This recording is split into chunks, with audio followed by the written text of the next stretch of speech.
All right, this week I'm interviewing the great percussionist, band leader, composer Mike Dillon. Mike, I first became aware of him when in his collaboration with Matt Chamberlain in the project Critters Buggin'. He's also been involved in Garage à Trois. He plays with Les Claypool's trio. Most recently, they played, I believe, those New Year's gigs with Vinny Colaiuta on drums. And he has his own band, Punkadelic, which is a trio with himself, Nikki Glaspie on drums, and Brian Haas on keys and synths. And it's really, the new record is absolutely fantastic. So definitely go check out that record. They're on the road now supporting it. It's one of the best records I've heard this year for sure. They're killing. Nikki sounds great. Mike sounds great. They all sound great. It sounds like a band. It's just three people just killing it. So this is a fun one. We caught up with Mike, I believe, the day before he left for tour in his space. So he's got all of his instruments around. So yeah, let's check it out. Mike Dillon. So where are you? What is this room that you're in? It looks amazing. This is my wife's art studio where I keep my instruments in Kansas City when I'm up here. Sweet. Yeah, it's where I do a lot of music. I go between here and New Orleans. So, yeah, I'm up here for another 4 days. Well, we start a tour tomorrow, the Midwest, and I go back to New Orleans. So, how'd you end up in Kansas City? My wife. Oh, okay. I mean, it's like a good central spot, right, for touring? Yeah, it is pretty great. Like, I have a history here. I lived here basically until 98. And then I moved back to Texas, where I'm from. And then I moved to New Orleans in 2006. And then in 2018, Peregrine and I started hanging out up here. So that's when I just started going back and forth, I have an apartment in New Orleans and we have this place here. So nice. Yeah, she's got her business and she's a visual artist. So she's got a big art studio here too. So it's sort of, this works best this way. Yeah, I mean, it's a killer space. You got everything there? Yeah, I got my Deegan vibraphone. I got an old Deegan marimba. I got my Majestic vibraphone that I tour with. Got my Malacat rig and with a Prophet 6. Got a little xylorimba timpani. I even got a bass marimba, piano, drums, some old Gombop congas. So I do a lot of recording up here. This is where I've been writing everything and recording. Got a great studio I work at. And so it's sort of like write and record up here in Kansas City and then play gigs and tour everywhere else. I do play some gigs here, but it's not like when you're in New Orleans, there's just so many gigs and so many musicians down there. You're always playing. Seems like sometimes 2-3 gigs a day down there. Oh, no kidding. Really fun. So how long do you spend down there versus in Kansas City? I do it really seasonal. Like I'm going to be heading down there usually at least a week, a month down there. And but I'll go 2 months without being here at all, do the whole fall down in New Orleans and base myself there and tour out of New Orleans. And I'm about to go down to New Orleans for the next couple months and tour being based out of there, probably all the way up until Jazz Fest until the middle of summer. And then when it gets really hot down there, then I come back up here and hide. Ah, smart. Yeah. New Orleans is brutal during the summer. Yeah, I've only been there in the fall and the winter, and it was beautiful. Yeah, I have so many things to ask you about. Am I moving around too much? You can do whatever you want, man. It's kind of cool to see the space, so whatever you're feeling, man. Put some light on so you can see it a little better. But so do you have, you mentioned you're running, do you have a daily morning routine that you stick to? Yeah, I run every day. I mean, every other day. So the old bones can heal. Mm-hmm. And I practice tabla in the morning. And I have when I'm around my vibes, I have my vibraphone ritual I just completed. And, the tabla I practice really extensively because, I still have my teacher, Alok Dutta, that I meet with every other week on FaceTime, just this. And I used to fly to LA once a month, but when the pandemic started, we started doing the Zoom lessons, and it's really been great being able to stay focused on the tabla every other week. Mm-hmm. It's like being in college. It's just like tons of assignments, and you just, no matter how proficient you think you're getting, you have to dig deeper on it. And then all of a sudden, 3 years later, a local will be like, listen to yourself. Do you hear the progress you're making? Mm. So, and that's really what I like about studying in general is it keeps us in the process, and it keeps, no matter what gig level you're at or your career level. I mean, we're all students of the drums, no matter what level you're at. To me, I mean, Coltrane was taking lessons with Ornette Coleman. Mm-hmm. Right. Day, like there's always something to learn. So, and vibes, I practice it constantly too. I mean, I love practicing like Charlie Parker songs and Monk tunes, like those, like finding bebop songs that I love and learning those songs. But I wouldn't consider myself a bebop player. I like it for my vocabulary, so I can bring it into my world, And I also like learning like lots of Elliott Smith songs because those translate well to instrumental. Right before I got on with you, I showed my pianist the song "Can't Make a Sound." It was on the Figure 8 record that I covered on my Rosewood record. Did an instrumental version of it. We also do like Nine Inch Nails' "Hurt." We do Johnny Cash's version. So finding songs like that just to learn when I'm hanging out at home. And then sometimes I start playing them live. Mm-hmm. I love playing Monk songs live. I mean, they're just so much, some of these, it's all about the song really. Yeah, whether it's Monk or Elliott Smith song, they're great songs that you can play instrumentally or, if there's vocals to them, a vocalist can sing them. But I don't know. That's sort of like my practice routine. But running is a big part of it, and trying to do some meditation and breathing, because I find that just all that stuff helps with on the gig. Because like say 30 years ago when we first started touring, and we'd have to like go do a showcase for like back in the days when there were major labels, and you would go and like, all right, we got to play really good because we're gonna get a record deal and be big or whatever. That was sort of the thinking because we didn't know better. But if I was teaching my younger self, I'd say, don't worry about that. Go to the corner, do some deep breathing for 15 minutes, center yourself, and just go play the music. And whatever happens, happens. To quote Aleister Crowley, he used to say, don't lust after results, which, is the same thing as the power of now. Like, just stay in the moment, stay in the now, and don't think about all the extracurricular stuff. Because at the end of the day, the music is all we got. So I do things like that as part of my daily ritual. Does that stick when you're on the road? As we got to practice, because this isn't like just something we can just like, I mean, there's such a physical nature to it. Like, that's another reason why I work out, to stay in shape at 57 for the gig, to be able to play 2 hours straight and not have my body hurting or falling apart. I mean, I see these videos of Tommy Otteridge playing. It's ridiculous. And I was talking to one of my buddies who was drum teching for him on a tour, and he said he like jogs or bikes 20 miles a day, like this crazy workout regimen. You're like, okay, you see the guys that work out, they're still playing great. And then the guys that don't work out, maybe they're playing great, but I mean, it's life. Like, our bodies fall apart. So at a certain age, you start fighting gravity. Yeah, I'm there. I'm right there now. Yeah. So how do you stick to that when you're on the road so much? There's not a whole lot of days off in your calendar, doesn't look like.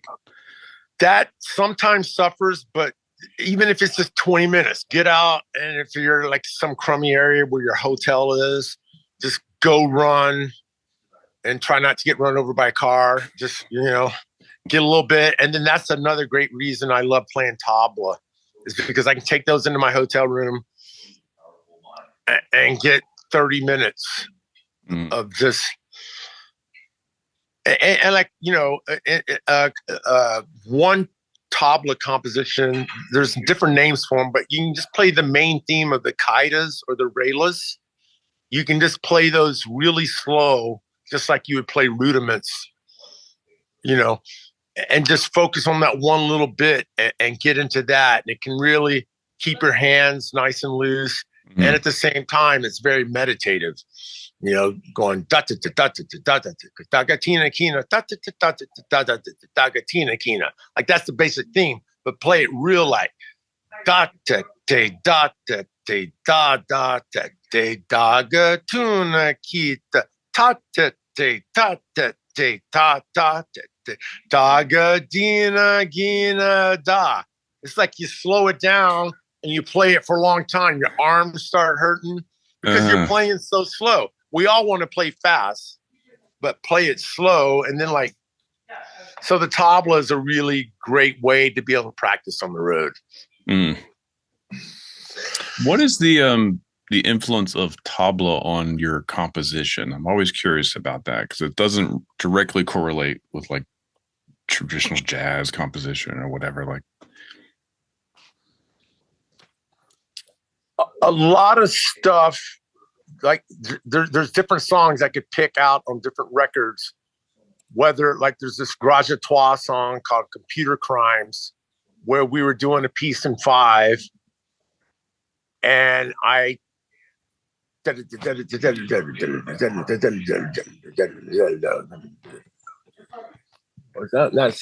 7. So we were doing a 7 thing, Ruptal. Is Ruptal 7? I think so. And Joptal, I'm horrible with memory, but there's Joptal and Ruptal.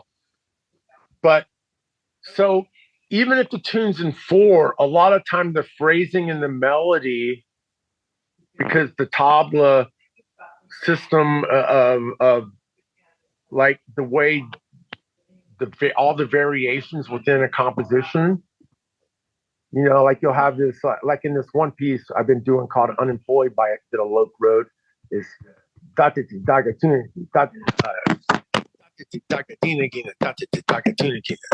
thinking that one.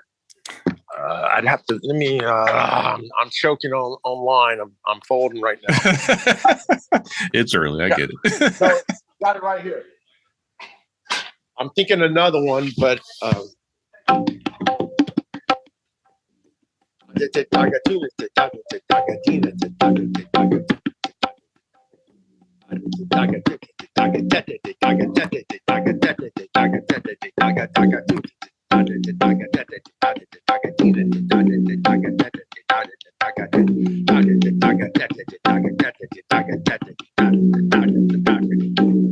like those are all like within the 4/4. You heard the different phrases of 5s, and there were some 3s. So like I find that having studied tabla, that stuff just automatically comes out in my vibraphone playing, and a lot with my composing, whether I'm right here on the piano or over on the vibes, like on that song Inflorescence on the new record. Like to me, that sounds like that's like a real tabla kind of line. It's a long phrase within a slow 4. And that's the other thing about like, you know, there's 9/8 and then there's 9/4, you know, with tabla. And then also within the 9/4, you have 4.5. You know, 4.5 plus 4.5 is 9. So that would be phrased like da da da da da da da da da tuna kina da da da da da da da tina kina 1 2 3 1 2 3 1 2 3 1 2 3 and I've done a lot of writing like that over the years, like where you know, even like metal stuff like 1 2 3 gong gong gong, like a long 11 1 2 3 4 1 2 3 1 2, you know, because you got 1 2 3 4 5 6 7 8 1 2 3 1 2 3 4 5 6 7 8 1 2 3 4 5 6 7 8 1 2 3, because 8 plus 3 is 11. Like long 11s, like a lot of metal riffs that I've written for like Dead Kenny G's and with Punkadelic is definitely just directly influenced by tabla phrasing. Because, you know, like my first introductions to Odd Times was growing up in the original wave of fusion. How old are you? 44 in a couple weeks. Yeah, so I'm 57. So like I was, in junior high when Rush and King Crimson and Mahavishnu and listening to Billy Cobham and Neil Peart and all those guys play Odd Times. It was just like such a mystery to me. And then like getting in Youth Symphony and playing Stravinsky and then becoming less and less of a mystery. And then eventually studying tabla is just everything is combinations of twos and threes, just like all our drum teachers have told us. Mm-hmm. But, instead of her being da, da, da, da, da, da, or like, the way Take 5 was articulated and phrased, started learning these long patterns of odd times, whether it's 11/4, 9/4, and then breaking those up. Like there's 4.5 or there's 5.5. And I remember the first lesson with the Loke that he said, this piece is in 5.5. I go 5.5, 5.5 is 5.5 is 11. And he goes, well, if you're driving to the store and it's 5.5 miles, it's 5.5, right? And I go, yeah. He goes, so it's 5.5. It's not 11. It's 5.5. Interesting. So like that was sort of mind blowing. So, and that's the thing about Indian music. It's a cycle, like it because the first half is the male, and then the bottom 90 is the female, and then it returns back to the male to come back into the top cycle. So yeah, the piece is in 11, but it's 2 5.5s that compose the 11.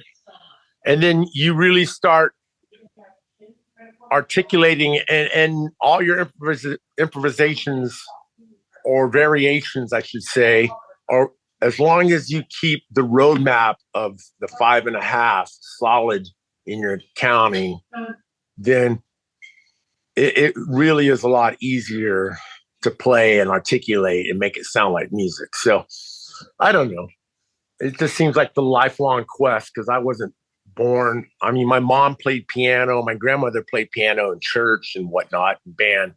But it wasn't like I was in a family of full-time musicians and I was constantly being inundated with the heaviest cats on the planet, like of course I knew who Buddy Rich was, and my mom had played big band music, and I was able to hear jazz, but I didn't say have like a dad who was a musician breaking it all down to me. My dad was a football coach, so I heard more about like, son, you need to run a 40-yard dash a lot faster if you're going to play pro football, and you're pretty slow, so maybe you should stick with them drums, son. That's what my dad said to me. Hey, good advice, I think. Yeah. Well, you kind of alluded a little bit to the composing. I wanted to ask you about your process. How do you compose? And then more importantly, because this is something I struggle with, how do you take an idea or an inspiration to fruition to make a complete song? Yeah, that to me is the funnest part, and why I think playing a mallet instrument as a drummer is so crucial. Like, even if you don't play your mallet instrument live, I mean, when I was in bands getting right out of North Texas and playing in bands there, the guy in the band that was the songwriter always was like, wow, how'd you do that, man? And I'd want to go hang out with him, and he'd be like, come over, let's write a song together. And I had my vibes because I played mallets and I was in the pit and drumline and whatnot, floundered on it in jazz school. So I just started doing it. And to me, part of my process was come up with one little motif or whatever that I liked. And I'd be like, okay, that sounds pretty cool. Now I would just sit there and tinker with it for hours until it started sounding cool. Like, whether it was like, ooh, that sort of reminds me of like, in the late 80s, that was when I first started writing songs. So things were, a lot of times I was trying to sound like Curtis Mayfield meets the Beastie Boys or whatever. Just in my head, compositionally, like what I was going for. And they were real simple ideas, but I usually thought they sucked. And then I got in a band where I was writing lyrics, but I had a really good bass player and a guitar player that were both the main like songwriters. So every now and then I would be like, hey, I got this little riff thing I think's pretty cool. And they'd be like, oh, that's cool. And then they would put a B part to it or whatever. I'd be like, awesome. And I remember the day I wrote my first song that they liked. And it was like, and that was sort of how it was back in the day. You're taking an idea, and usually as the drummer, most drummers can relate to this. The drummers in the band, especially if you're in a band that's got some success, you bring in a song when you're writing for the new record, and they just look at you like, oh, you're the drummer. You're not allowed to write for us. At least that was my experience back in the day. There was this sort of this like, oh, you got a song, huh? Let's hear it. But luckily I was with guys that were pretty,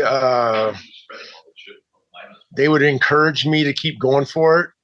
They would tell you, but so this song I had called I'm Your Manager, I'm Your Pimp, it just had like a really stupid riff and a B section. They're like, wow, that's sort of cool. And we started doing it, and then along the way with Billy Goat, and that was the band I had in the early 90s. Matt Chamberlain was the first drummer in that band. Every now and then I'd write a song, but as we got towards the end of that band, I started to bring the vibes in. And for that last record, I probably wrote 2 or 3 songs on the vibes. And by that point, I was really practicing Thelonious Monk songs a lot. And my ear was horrible. Because I think that's the other part of it.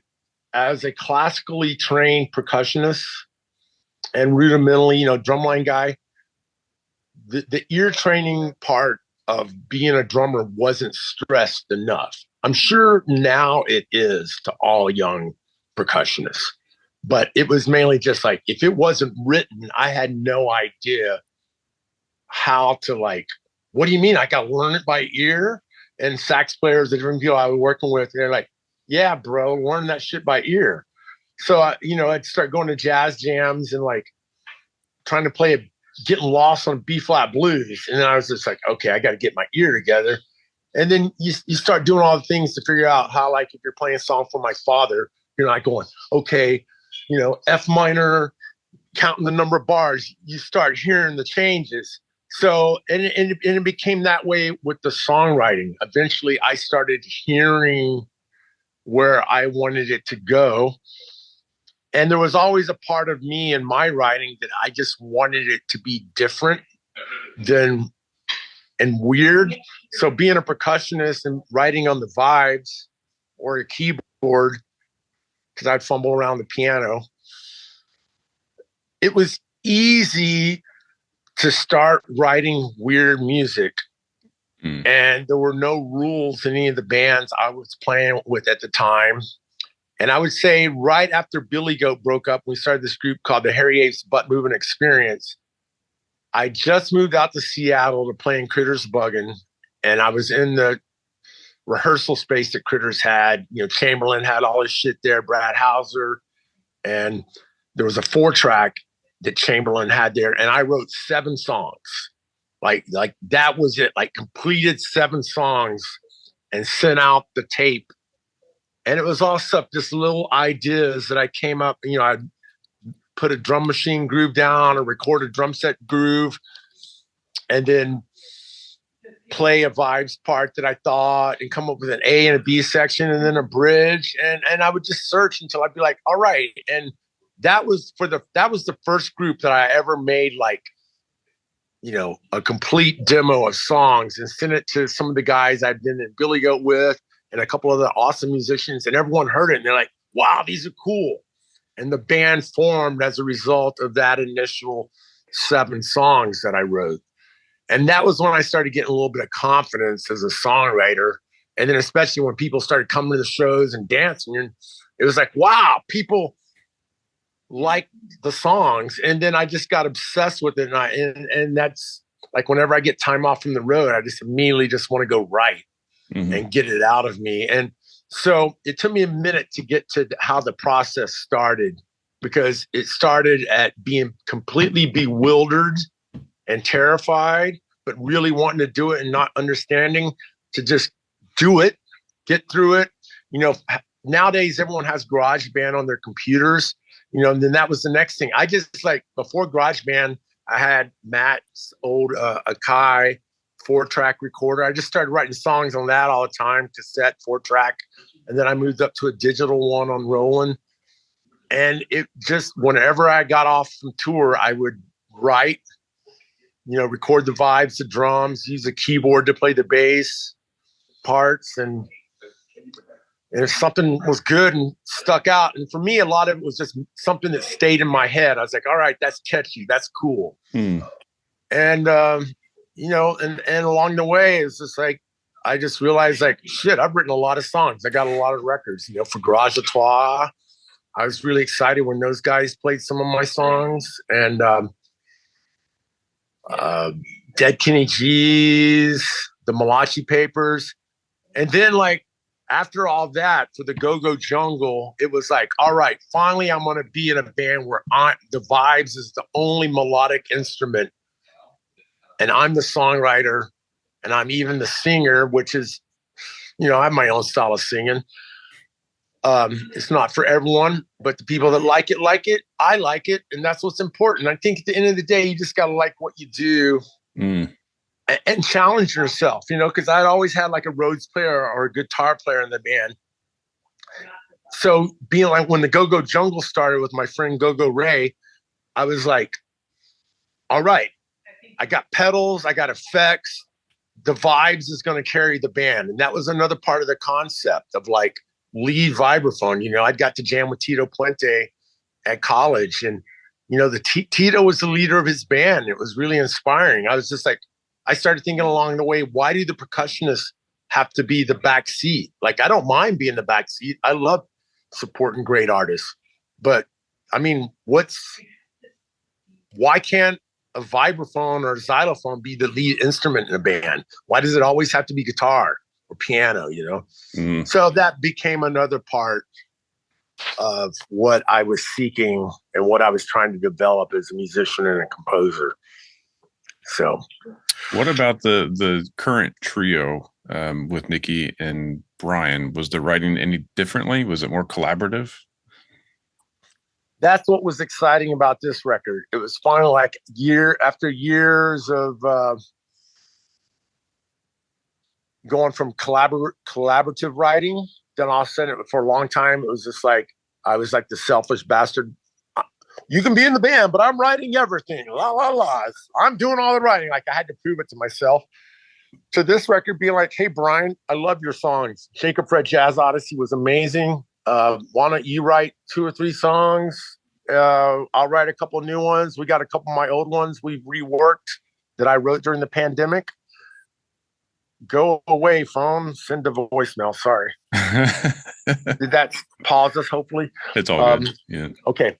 So, and for this record, yeah, we collaborated, and it was really fun to be in a band, because Dead Kenny G's, I collaborated with Skerrick, and Critters Buggin', we all collaborated. And same thing with the Hairy Apes, you know, it's, and Billy Goat, you know, I had my songwriting partner. So, like, I feel now with Brian Hawes and with Nikki, because she's a great drummer who can, like, you hear her on the new record, she's the only person singing on it. She sounds like an opera singer.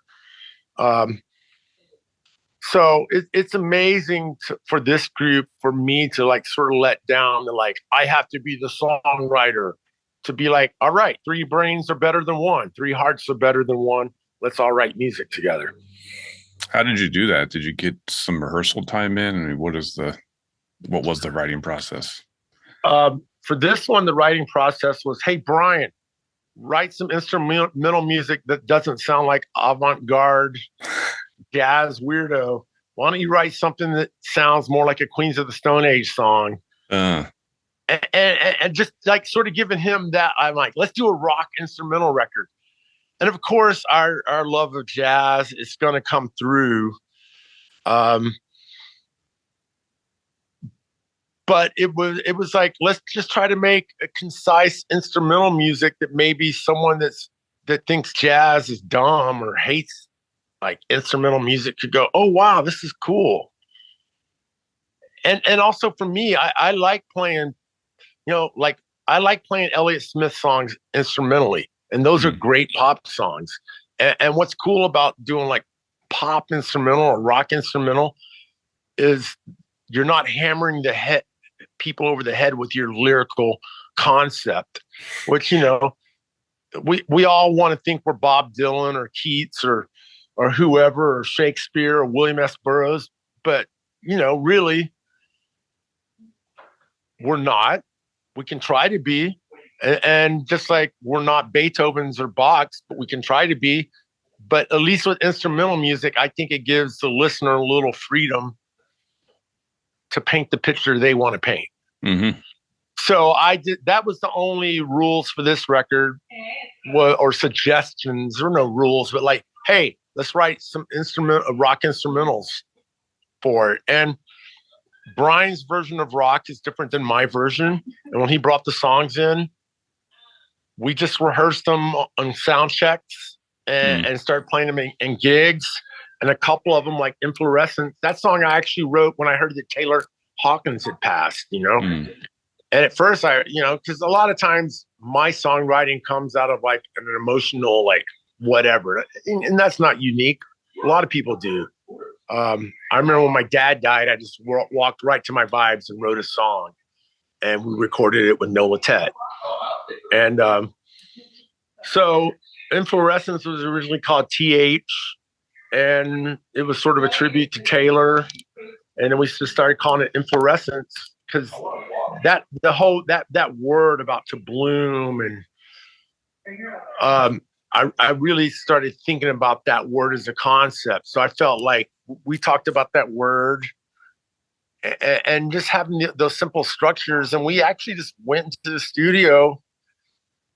I think every song we had rehearsed a little bit in sound check. A couple of them we had played live, but we pretty much did 3 takes and recorded everything in an afternoon. But it was definitely the result of touring for a year and a half together. And Brian and I have been playing together for 22 years now, maybe 23. So we've been playing together off and on for a long time. And, Nikki, I've known her for a while now, but the pandemic was the reason we all came together, because she was out playing. She lived in Austin, and we were going, playing gigs around here. Like in Kansas City, you played in people's porches and front yards, because folks wanted to hear music. And in New Orleans, there were little outdoor venues that popped up. So Nikki would come over to New Orleans from Austin, and we did a couple of gigs together. And I was like, wow, this thing's really sort of cool. And we did a festival together outside of Austin, out in the country.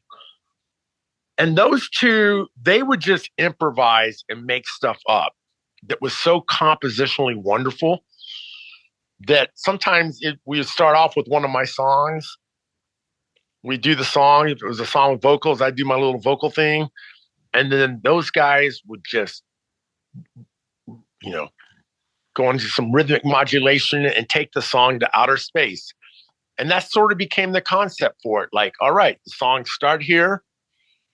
And then Brian and Nikki, when I'm done soloing or whatever, then I would just let them be a duo, because they had such a strong concept as a duo, rhythmically and harmonically, that to me, it was really satisfying. So after about 1 or 2 tours, I said to them, we have to make a record, and let's do an instrumental record first. So now we're going to start working on a rock record together. That's going to be the challenge. With vocals? With vocals. And what the heck is a rock record in this day and age? Well, yeah, you don't have electric guitar. I think that's key defining thing. Yeah, I got my vibes that I run through my Fender Super Reverb, and I get distortion there. But I mean, a guitar is a guitar. So I'll probably end up bringing in a guitar for the recording. How do you think these, I mean, you mentioned you did a couple tours, you made the record. Obviously, the songs must have evolved to a point where you want to document them.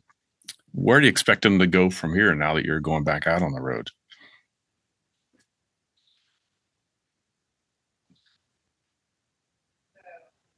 They're going to go somewhere when you don't have expectations. I mean, that's one reason we love playing together. We take that mindset of like, we got to make it better every night. Mm. And that's one reason we all love touring so much, because you just get a thing by being in the van together, loading your gear in and playing every night, that the music gets better and better. And I imagine too, we'll come up with some new instrumentals and some new ideas that we'll end up using for the next record. But for me too, it's just such a great ass kicking, like, you know, being pushed by Nikki and Brian every night, and I push them to just to come up with something new every night. Mm-hmm. So that's part of the ritual, and it is a ritual. What, just like waking up and practicing and running and doing all that, is all designed to maybe find some magic. I mean, that's what we're all seeking, is something really special and magical. You know, the other night, and I mentioned this to you in my email, you know, just did a gig with Les Claypool, Vinnie Colaiuta, and Skerrick. Right, yeah. And that was insane. You know, all we did was improvise every song. There were no songs. I think Les quoted Tommy the Cat for a second the first night, and he played, like, quoted a few other songs. I'm Gonna Get Me One Better. I think he quoted Glide. But you know, the first rehearsal, or it wasn't a rehearsal, it was a jam. We just got together. Vinny walks in. You know, of course, I'm like, he's a drum superhero. Mm-hmm. I listen to Zappa all the time when I was a kid. So you're like, wow, I'm playing with the dude that, you know, Catholic girls and all that stuff.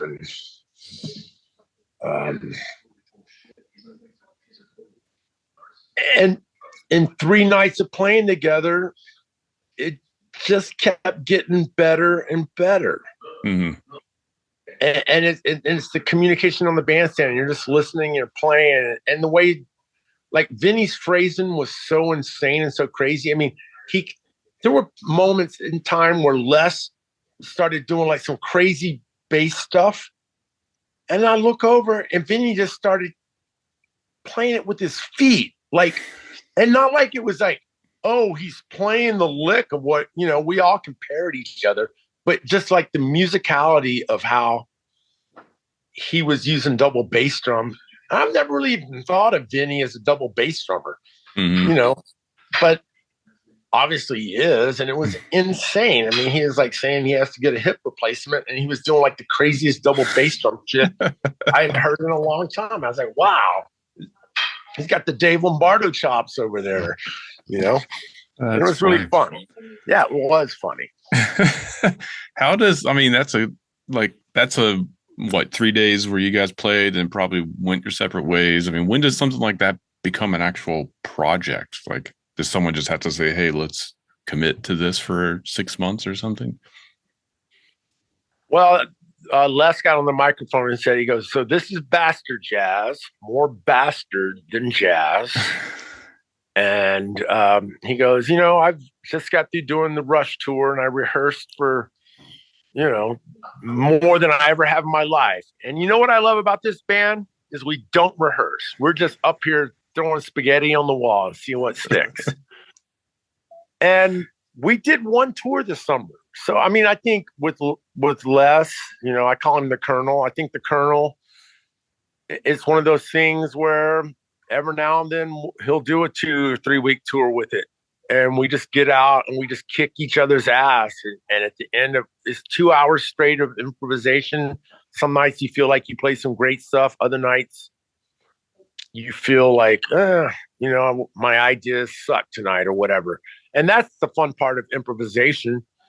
But when most improv gigs are like some crazy creative music club, or, you know, some little hole in the wall place where they're like, yeah, sure, we love guys to come in here and get weird. And there's like 20 dudes with 3 of their girlfriends there that would come hear this stuff. But when you're doing it with Bastard Jazz, there's always like 1,000 people there, whatever. So that's the intense thing about that group is because usually on most improv gigs I do, like I said, you're like in these really just small rooms, and your eyes are closed, and you're just listening to each other and you're seeing what happens.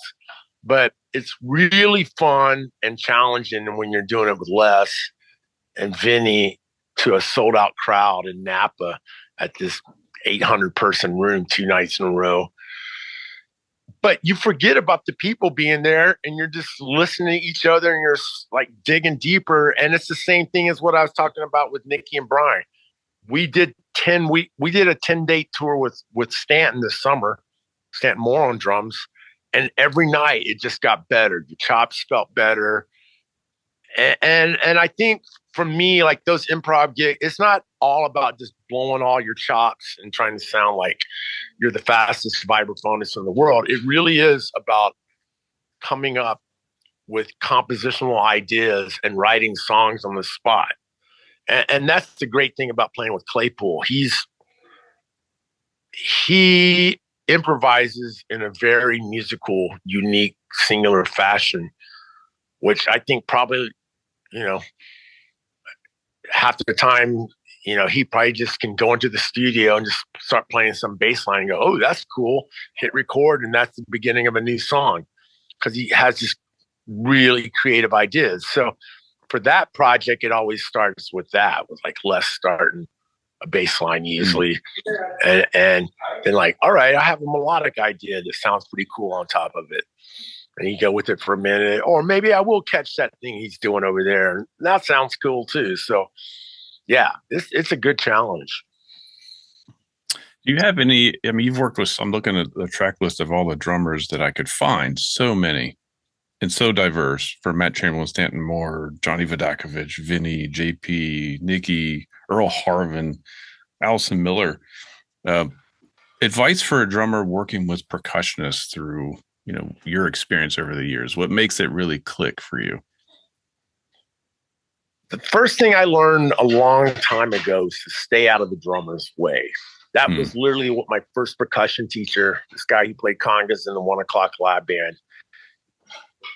When I walked over to a conga and was able to hit it and get a slap, I was like, wow, this is good. I like this. There's a lot of great drummers here in North Texas that are way better than me. But if I play percussion, maybe I can play with them. So I really liked hand drums, and the fact that I could get a slap the first time I hit it, it felt natural. So from the get-go, I was lucky because when I started getting into percussion, Matt was there at North Texas, as was Earl Harvin. So I started playing with those guys in bands. And it was always just find a way to compliment them. I think the first conga song I ever really checked out was like Ricky Don't Lose That Number. You had the tumbao on there that Ralph McDonald played. I think that was he played percussion on that record, pretty sure. But I remember going, all right, I knew that I learned how to play the tumbao. So everything became just like different ways to creatively put like that conga part with it. And okay, if the song didn't need congas, then be like, all right, I'm gonna try to put some cool shaker or bells or tambourine. But being the icing on the cake and finding something musical that makes the song better and try to be the glue. But like when they're doing it, like unless you work out the feel together, I would always stay out of the way during the drum fill. And then like I learned from Minu Sunulu, who played with Miles Davis, in case you don't know, like the way he would answer Al Foster on those We Want Miles records. And like when I heard that record back in '84, that's one of the greatest Black American music. That's what Nicholas, in case you don't know, Nicholas Payton says it shouldn't be called jazz. It should be called Black American music, just like Latin music, Black American music. So to me, that was one of the greatest improv records I had ever heard at that point. I mean, there were songs, but just hearing the way they stretched out and hearing what Mino did on those records to my 18-year-old percussionist brain, I really just got into that record. Then I got Miles, at the Fillmore, the records that, Bitches Brew that had a Airto playing percussion. And I just started hearing the role between the percussionist and the drummer. And the best percussionists were the ones that stayed out of the... Hey, Bowie! Bowie! My dog's going crazy. Hey, can you calm down, Bowie? I'm doing an interview here.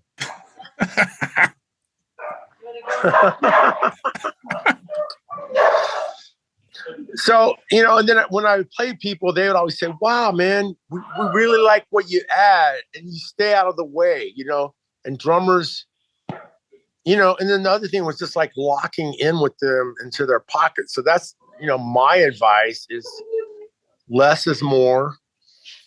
And unless you work out a feel, don't play on the top of their feel unless that's what y'all want, then that's fine too. But those are just the general rules I had when I first started playing, was just be a compliment to the rhythm section. Because, a lot of guys that I hear that maybe start off playing like nothing but like traditional, because in 84, everyone wasn't going to Cuba yet. People, white guys weren't learning all the bata drumming. There was a few that were, of course, but like I'm sure Bill Summers and like the West Coast, there were guys, but like every percussionist on the block didn't have the opportunity to go to Cuba and learn the oro seco and learn all the traditional parts that you play, whether it's in rumba or bata drumming or going to Africa and learning all those things. So I remember as I started learning rumba parts like Wawanko or Sango parts, I had wanted like, check out my new lick I learned and try to get it into the song of the band I was playing with. And sometimes it worked. Like if the band had a Latin song, like there was the song called Donde Es Mis Zapatos with Earl and in Tin Hands.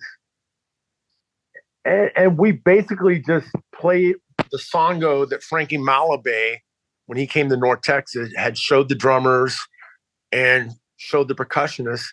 We made a whole song around it, and it worked. But if I tried to put that songo pattern into a song that needed just a shaker or just a really simple conga part, or like on those Al Green records, it's just really listen. Like on Al Green records, there'll be conga parts that are more felt than heard. So that's the other part, and we all know it. Like back in 1984, you had to like go to the record store, buy a record to do some research. Now everyone can just turn on their phones and research all this music that I'm talking about or that anyone talks about, and you can hear it instantly and reference it. But I think it always just comes down to taste, and finding the greats and listening to what they do and then coming up with your own voice. What about when you're on the marimba or the vibes? What do you look for your drummer to kind of get you going? The main thing I like about the drummer is I want that fire, like just that energy. And being a percussionist, that's the thing, is I've got to play with so many great drummers. You just listed them, a lot of them, and every drummer's got a heartbeat and a pulse, and the way they play is, like playing with Kenny Wollison, or I did one gig with Harlan Riley. I mean, the list just goes on and on. I mean, but I say for me, the main thing I like is dynamics and interesting phrasing that makes me play something that I've never played before.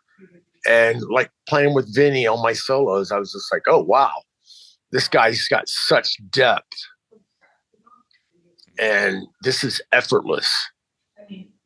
And it's really fun. Or like when you play with Johnny V, like the way he swings, he's like that old school still. And he's that bridge between, you know, because he came up listening to Tony Williams and Art Blakey like that. You know, he didn't come up listening to hip hop.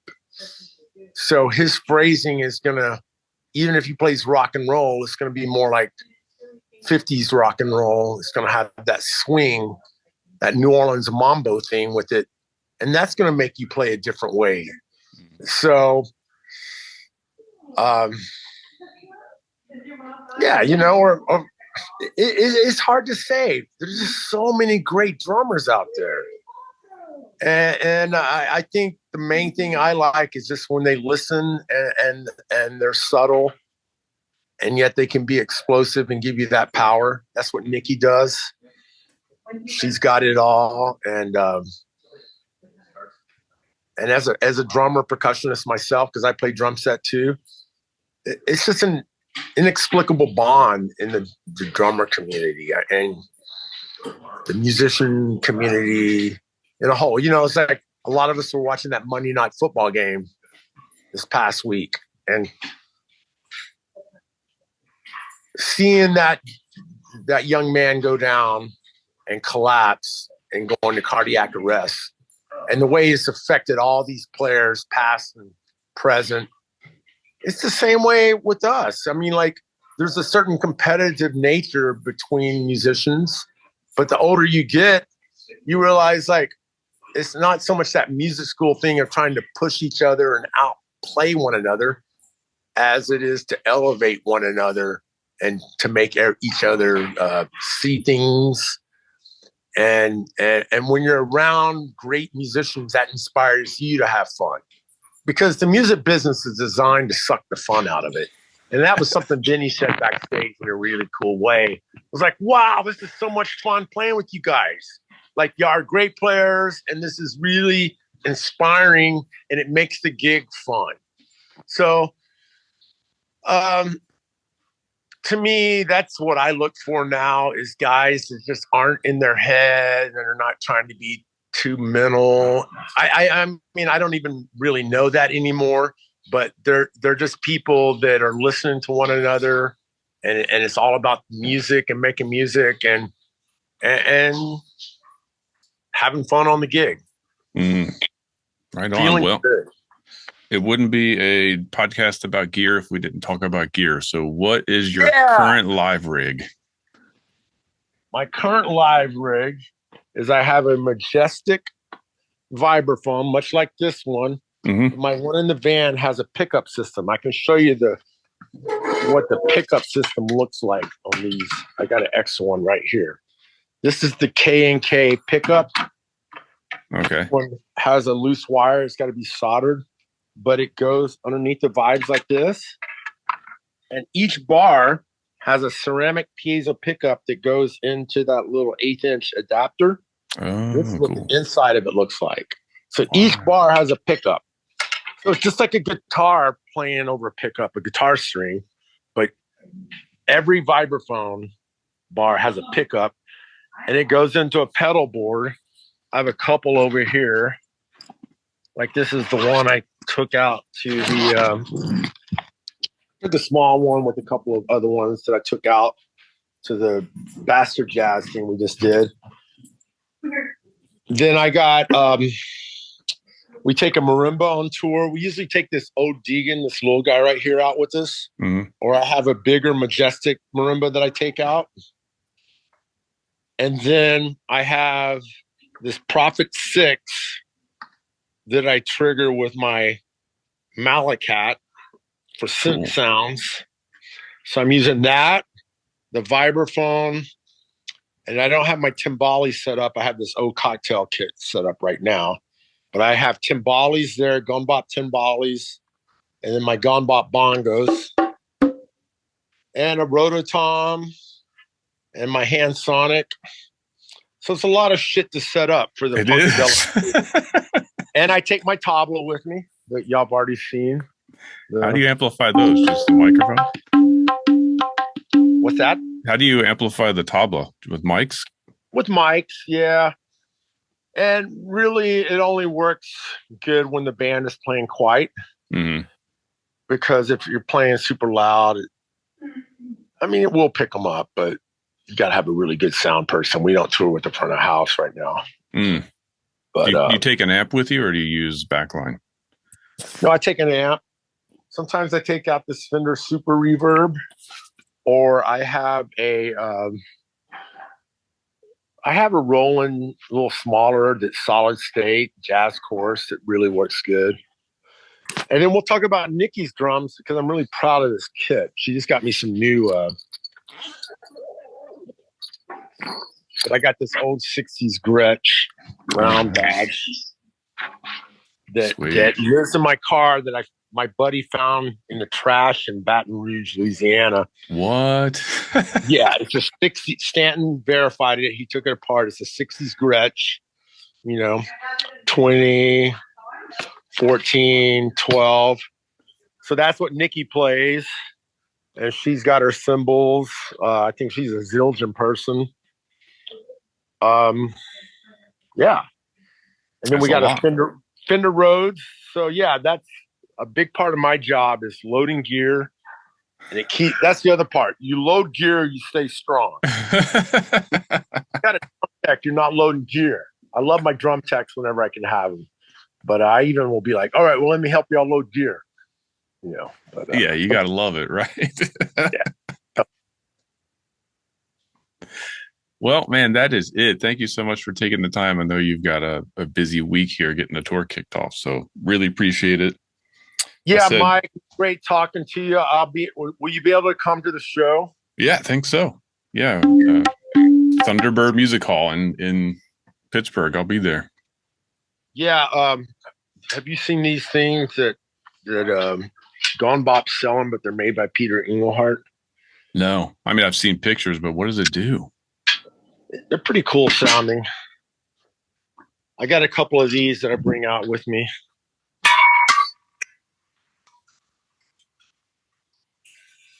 Oh, weird. Cool. I like those guys. But yeah, thanks for talking to me and let me open my mouth. And thanks for having the podcast. I drank a lot of espresso. I got to get on your morning routine here. That's the other part of the routine is drink espresso.